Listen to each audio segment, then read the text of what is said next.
Today in the video, I'm going to go over the number one strategy for building and maintaining motivation so that you can actually achieve what you set out to achieve. So if you find yourself at a standstill, or you've been asking yourself, why am I so lost? How come I'm not motivated? Why did I lose my motivation? How do I build up motivation? How do I achieve the things I want to achieve? Now, the 5x5 rule for motivation is actually really straightforward. It breaks down like this. There are 5 key reasons studies show us why we end up lacking in motivation, why we lose our motivation. And there are 5 things that we can do to combat those 5 reasons.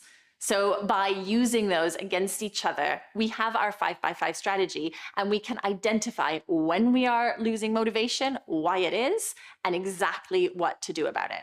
By taking out the guesswork, we can have very tangible results. We can make sure that when we're in that place, we know exactly what to do and how to implement it so that we can keep that motivation lifted and ultimately achieve what we're aiming to achieve, which is what this is all about anyway. It's very easy to get stuck in a place of just feeling that lack of motivation, losing that energy, and losing the will to go after what it is we have our heart set on. We'll go through the strategy now, and stick around to the end. I will show you how you can start implementing it right away, as soon as the video finishes, so that you can get on with things, because that is what it's all about. The reason you are lacking in motivation will come down to one of these 5 reasons. Let's go through them. First of all, overwhelm. This can also be characterized as burnout. If you have taken on too much, if you are overwhelmed, if you are overworked, if you are overburdened, whatever language you want to put it in, if you are at capacity, it is very difficult to summon up the motivation to do pretty much anything, because you simply don't have the resources to put into whatever it is you're trying to achieve. Now, you may be burnt out because you are trying to do too much in the first place. Maybe you have too many goals that you're trying to stay motivated on, and that will actually suck your ability from being able to motivate yourself into any one of them. Or maybe it's just your day-to-day responsibilities. Maybe you are one of those people who struggles to say no. You overcommit. You are the one that is always there putting up your hand saying, yes, I'll take on the extra work. Yes, I'll take on the extra assignment. Yes, I'll pick the kids up. Yes, I'll do the extra play date, whatever it might be. If you have reached your capacity and then pushed yourself beyond it, then you are going to struggle to find motivation to stay connected to all of the things you're already trying to do, let alone trying to take on any extra ambitions. Identifying if you're at the place of burnout is really important. And if anything that I've said right now has struck a chord with you, you may want to check out this video here, in which I will take you through a really simple strategy for identifying if you are burnt out or overwhelmed.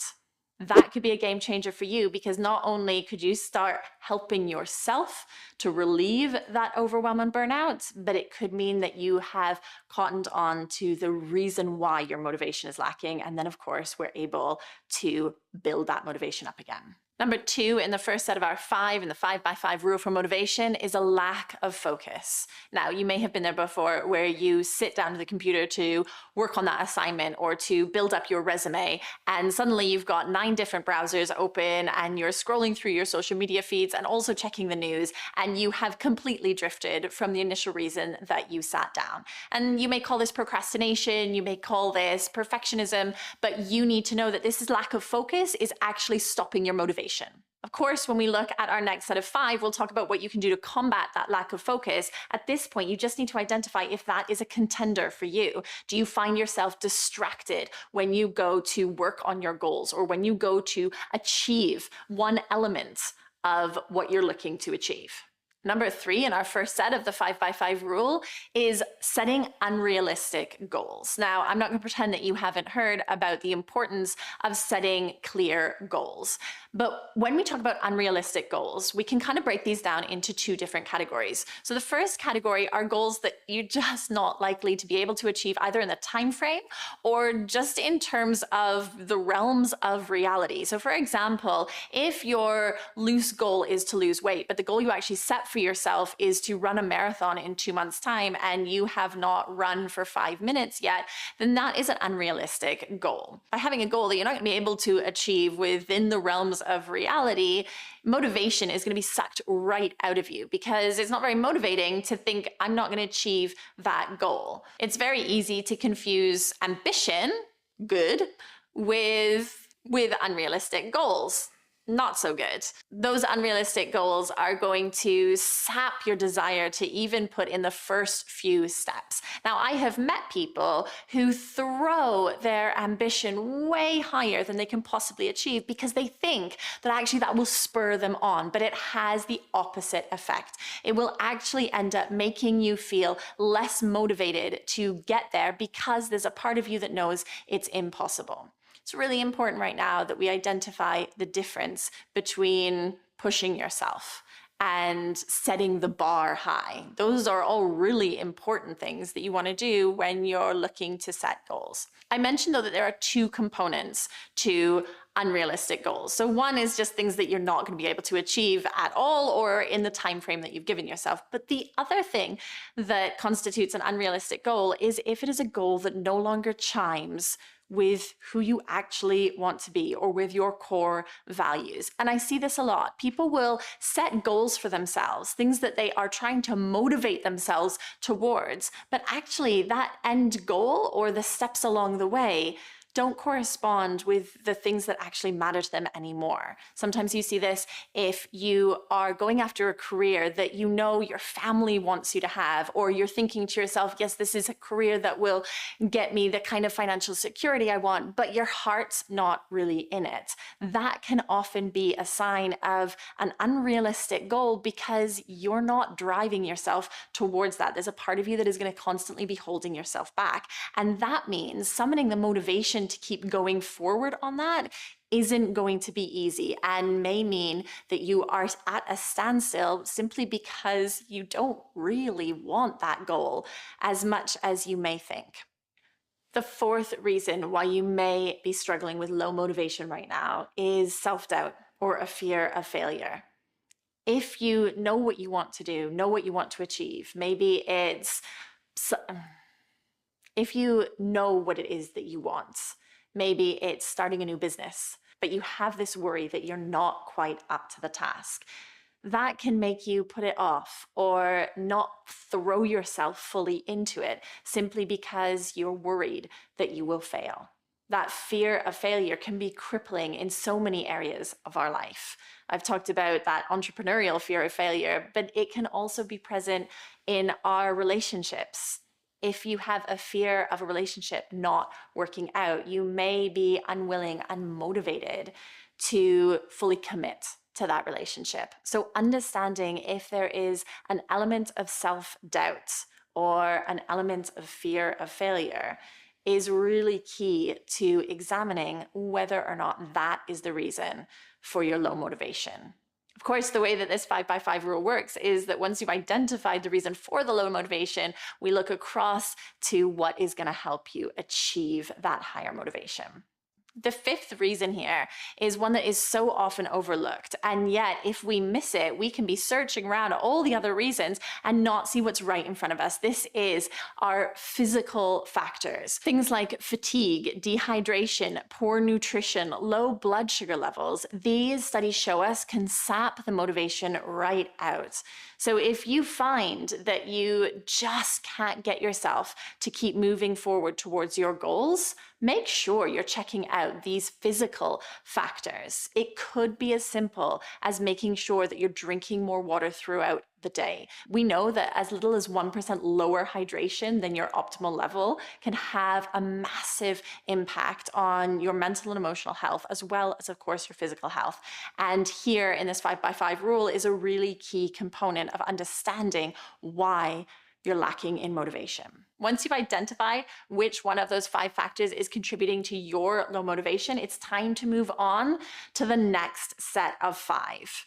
But before we do that, just a quick note that actually it could be more than one of those 5 factors. You may find that you have a lack of focus and you're also struggling with self-doubt. You don't have to choose one or the other. Identifying which factors are present for you is an amazing and empowering first step.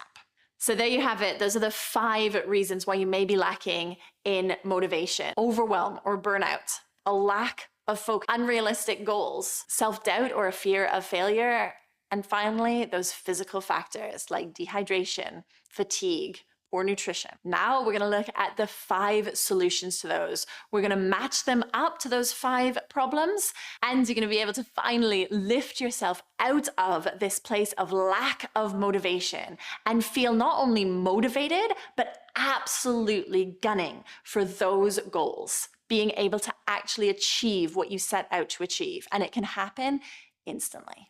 So that number 1 thing that we can do is self-care. Now, I know you've heard this before, but if you take the time to carve out space for you, do things that you care about, whether that is going for a walk by yourself, or listening to music that you really love, or journaling, practicing your gratitudes, any form of self-care that means that you are able to fuel up again, this directly combats that overwhelm and that sense of burnout. Now, there's lots of other things that you can do if you identify that you're in a place of burnout, but in order to start building the motivation up, which is what this video and this strategy is all about, practicing self-care and making sure that you're taking the time every day to give yourself that love and consideration and kindness, that will mean that your motivation starts to creep up. And what I haven't mentioned already, but what you need to know right now, is that motivation feeds off of itself. As soon as you start to let those floodgates open and allow that motivation to happen by identifying what it is and starting to put these next 5 into practice, the trickle of motivation begins, and pretty soon that becomes a waterfall of motivation. Nothing will get in your way. Number 2, of course, is to limit distractions. We talked about a lack of focus pulling your motivation. So by limiting distractions, we are able to access that motivation again. Now, how do we limit distractions? Well, the number 1 place that I always go to when I'm talking to my clients one-on-one, when I'm helping people in a wider context, is to look at your use of technology. We are surrounded by distractions. And if we can get a little bit of a firmer grip on how we are using technology, for example, turning off our alerts and notifications, making clear no tech zones in our day, and making sure that we're engaging in one task at a time, these are all simple ways that we can limit our distractions and regain that focus and allow you to build up that motivation again. Limiting your distractions are not always about what's in your environment, and sometimes about what's in your head. A lot of people pride themselves on multitasking, but actually multitasking is in itself a distraction.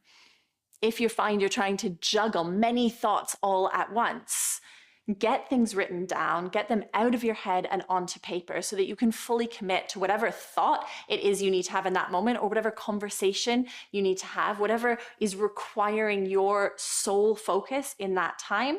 Allow yourself to give it. This will help you to maintain focus and allow you to build the motivation that you need.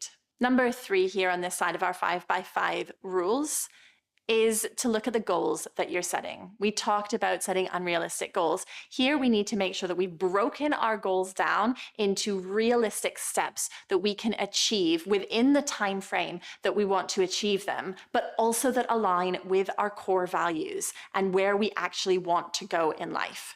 At the end of this video, I'll let you know how you can sign up to a masterclass in which I will take you through a really powerful goal setting strategy that means that your goals are not only realistic, but also ambitious, which is a difficult balance to achieve. But when you've found that balance between ambitious and realistic, it means that you can absolutely soar. Number 4 in our solution for building motivation is to build up that sense of self by celebrating our small wins. Each and every day. This is how we combat that fear of failure in the case of motivation. By making a note every day at the end of each day of what has gone well, what you have achieved, how you have succeeded, even if it is only in the smallest of ways. We are reinforcing our ability to achieve bigger and better things. And that begins to eat away, to erode that self-doubt and allow for that motivation to come up underneath and support you.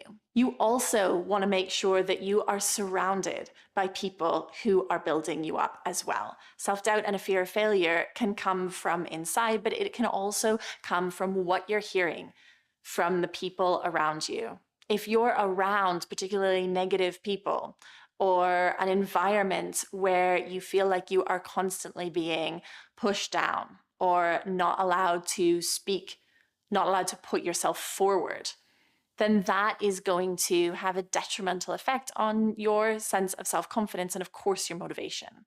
So being aware of who you're spending your time with and the environment in which you're in, and making sure that it's conducive to building your motivation by not pulling you away from your sense of self and your confidence, that is going to allow you to build up those goals and take those steps forward every day. Finally, of course, it's those physical factors that we want to be making sure we're taking care of. So things like getting proper nutrition, making sure that we're getting enough exercise, making sure that we're getting enough water, and making sure that we're getting enough sleep. Now, these I've separated out from our self-care routine because actually these go beyond self-care. These should be just our basic standard of living. And yet often, especially with highly ambitious people, we see that they are not taking care of these basic needs. We look at Maslow's hierarchy of needs and understand that if we're not taking care of our sleep, our nutrition, our hydration, and our basic levels of comfort, then we can't get to the next steps in our hierarchy of needs. We can't get to actually evolving in our sense of self unless we have that solid foundation. And that's it. That's the 5x5 rule for motivation. All you need to do is look at those 5 reasons why you may be lacking in motivation, and then immediately draw over to those 5 things that you can do to combat those, and you will start to build that motivation. And I mentioned that you can sign up for my free masterclass in creating a goal structure that is going to be able to help you balance out that ambition and that realism. All you need to do is click on the link here or check out the video here. But knowing what to do and actually doing it is a whole different ballgame. If you want to make sure that you're able to build these motivational techniques into your day-to-day life, head over to this video here so that you can learn an incredible habit building strategy. It's only about 10 minutes long. I'll see you there.